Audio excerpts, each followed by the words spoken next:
really struck me. She said that we are at the gates of Auschwitz right now. The gates of Auschwitz. And she said the coup has already occurred. Yep. Well, we are headed for collapse. That's really not even an extraordinary claim. I feel like a Jew in Germany who's like, I don't know, maybe we should get out of here. No, there's nothing to worry about. I mean, this is how it happens.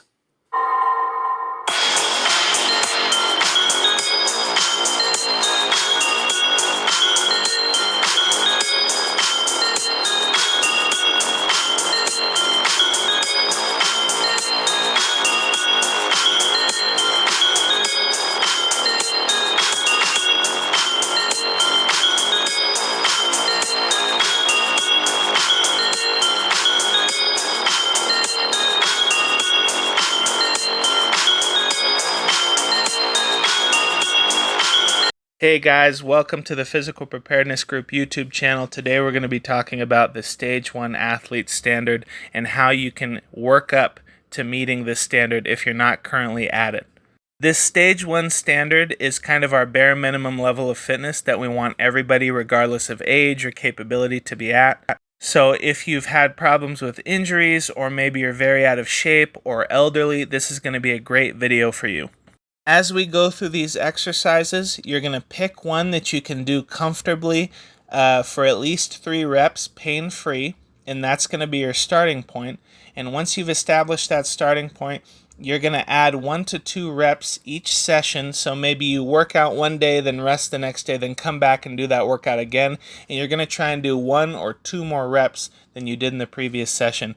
After that, you're going to continue to add repetitions as the days and weeks go by, giving yourself enough time to rest and recover from the workouts.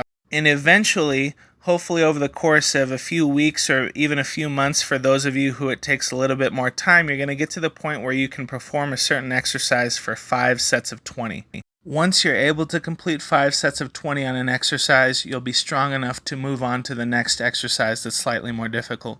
So the first thing we're going to be doing is assisted push-ups. You can do these on a rail like I'm doing. You can do them on the kitchen counter. Or if they're especially difficult for you, you can even do them up against the wall. And the closer your feet get to the wall or the surface that you're using, the easier they're going to be. So you can adjust the difficulty level depending on your strength and where you feel comfortable.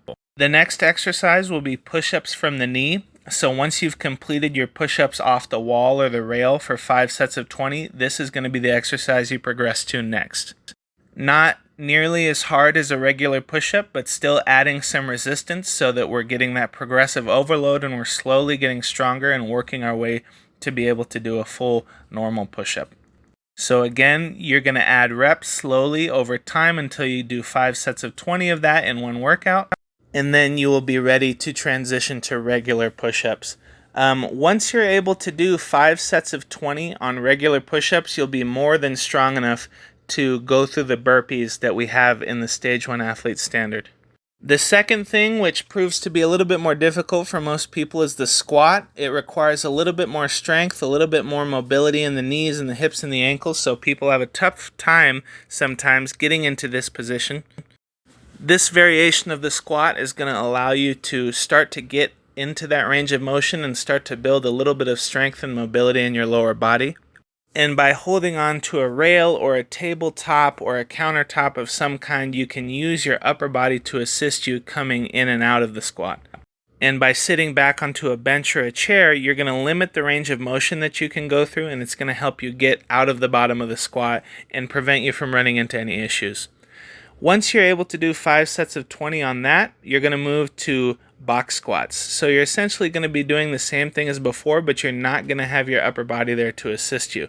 And what this is going to do is require a little more strength from your lower body, but it's still going to limit the mobility demands of your lower body. So we're not trying to slam your knees and your ankles and your back with a lot of demands all at once. We want to just take care of one thing at a time. And so this is going to help you get a little bit stronger, help your balance a little bit, and you're going to sit back onto the bench or the chair or whatever you have, just like you'd be sitting onto the toilet. So it's pretty simple, pretty self-explanatory, and it's hard to mess up. The only difference is that it's a little bit harder, so you have to get a little bit stronger. The next variation we're going to be doing is a full range of motion assisted squat. So we're going to be hanging onto the rail or the countertop, whatever we have available, but we're going to try and achieve a greater range of motion than the previous variation. And so you can see with each rep, I'm trying to get a little bit lower and a little bit lower with my hips. And in order to do that, I'm allowing my butt to go back, but I'm also allowing my knees to go forward. And I'm trying to keep them over my toes, but I am letting them go forward. And I'm going to slowly work my way down. And you might have to do that over a number of sessions. You're not going to necessarily be able to improve the range of motion in your knees all at once. And so it's important to take your time with that and do it progressively over multiple sessions. Once you've done that, you're going to do what you're seeing here, which is a full range of motion squat. We're still holding on to something so that we can take a little bit of pressure off the knees because there's quite a bit of mobility demand here at the bottom of the squat, and we're going to use our upper body to help us out of the bottom. But this is the full range of motion that we want in the squat. And then once you're able to do 5 sets of 20 on those, and we know the knees are a little bit stronger and they're ready to go through that full range of motion, you can go ahead and move on to regular squats. So we're not using any upper body assistance, we're just using the strength of our legs and our lower back, and this is where we want to get. The next thing we're going to be talking about is how to progress your running, and there's 2 things I want you to keep in mind, is that the stress we generate from running is mainly due to us producing force to drive our foot off the ground so that we can push our body through space. And the second thing we need to think about, because it's even more stressful than the first, is the impact of your foot landing on the ground and the amount of force that your foot and ankle and knees have to absorb because your body weight is coming down on just that one foot. And so that's something we have to work our way up towards, and that's why a lot of people run into knee problems, ankle problems, back problems when they're running, because they haven't progressed the exercise properly and their knees and ankles aren't strong enough to withstand the stress yet.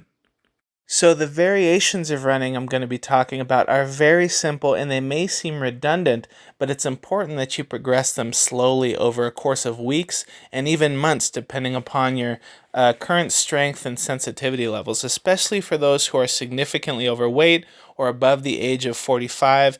And if you've led a somewhat inactive lifestyle, you really need to take that into account. You can be in shape, you can be strong, but you got to progress things properly. So first, you're going to go through just a normal walk. The second thing you're going to do is progress to a more quick, deliberate walk. The second thing you're going to do is do a very slow jog at whatever speed you feel comfortable with, and then you're going to go to a full-on run. As far as long-term progress goes, I want you to keep 3 things in mind. The first thing you're going to do is comfortably establish a baseline, and you're going to pick one of those variations that you can complete for a quarter mile. So just go for a walk. And if going for a walk for a quarter mile hurts your knees, that's probably a sign that you need to take a good amount of time and just dedicate it to walking. Just building up the ability of your knees and your ankles and your back to hold up your body weight while you're walking. And regardless of your starting point, whether you are doing a slow jog or maybe a faster walk or maybe a full run, you're going to want to add small distances each time you run. You're not going to want to try and run 3 miles or walk 5 miles. Add a quarter mile at a time, 100 yards at a time. Allow your body to recover from the workouts and get stronger. And you're going to want to do that wherever you've established your baseline. You're going to progress the distance until you get to 2 miles. And then once you've done that, you can move on to the next exercise progression, which is a little bit more difficult. Hopefully that helps you guys out. If you guys have any questions, feel free to email me. My email is below, or feel free to leave a comment if there's something specific you need help with. Being able to squat and being able to run and do push-ups, these are really great movements that are going to build strength and endurance. They're going to help you be healthy and more physically self-reliant. And so I really try and push people to progress their training so that they can do these exercises proficiently and for a lot of distance or a lot of repetitions. And the vast majority of people I've had the opportunity to coach, whether they be severely overweight, elderly and in their 70s, or maybe coming off an injury, they can build up, they can get stronger, they can get in better shape. It's just a matter of progressing the training slowly and doing it consistently over a long period of time. So I hope you guys are able to take the time and do some of these movements, and hopefully these movements are helpful to you. And just remember, consistency wins the day. Thanks for watching, and I will see you guys in the next video.